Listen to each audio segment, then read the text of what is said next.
Մեծարգո պարոն վարչապետ, ևս մեկ անգամ թույլ տվեք ողջունել ձեզ եւ ձեր գլխավորած պատվիրակությանը Հայաստանի Հանրապետությունում։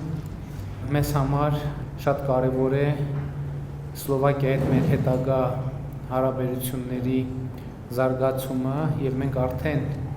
հասցրեցինք քննարկել, որ առկա է հսկայական պոտենցիալ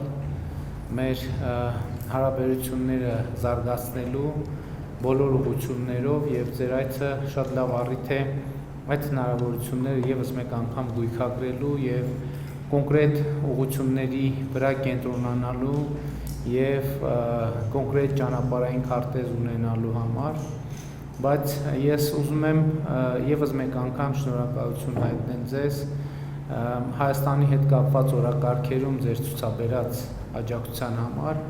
Այսօր Երևանյան երկխոսություն համաժողովի ընթացքում դուք արդեն նշեցիք եւ ձեր աջակցությունը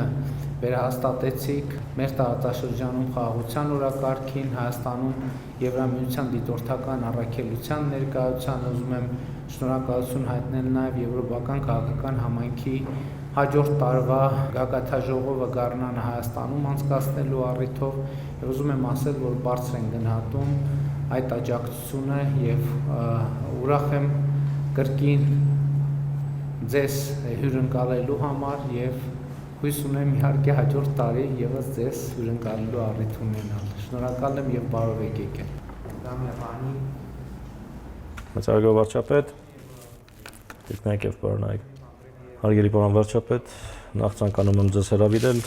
այցելելու Սլովակիայի Հանրապետություն։ Ձեզ հարմար ամսաթվերի, քանի որ մեր առանձնազրույցը, որը հենց նոր ավարտվեց, հաստատում է, որ կան ընդհանուր հետաքրքրություն ներկայացնող թեմաներ, ուստի նույն հյուրընկալությամբ մենք ցանկանայինք ձեզ ջերմորեն ողջունել Սլովակիայում, ինչը ես զգացի այստեղ եւ Սլովակիայի ողջ պատվիրակության անունից շատ շնորհակալ եմ ձեզ ձեր հյուրընկալության եւ բարեկամության համար, երբ պատրաստվում էի այս հանդիպմանը, մեծարգո վարչապետ, ես մանրամասնորեն ուսումնասիրեցի բոլոր փաստաթղթերը, որոնք ստացել եմ նախապատրաստվելու համար եւ մեծ գոհունակությամբ կարող եմ նշել, որ մենք հարցերը կարողացանք քննարկել անգամ առանց այդ փաստաթղթերի, քանի որ ընդհանուր հետաքրքրություն ներկայացնող թեմաներ կան։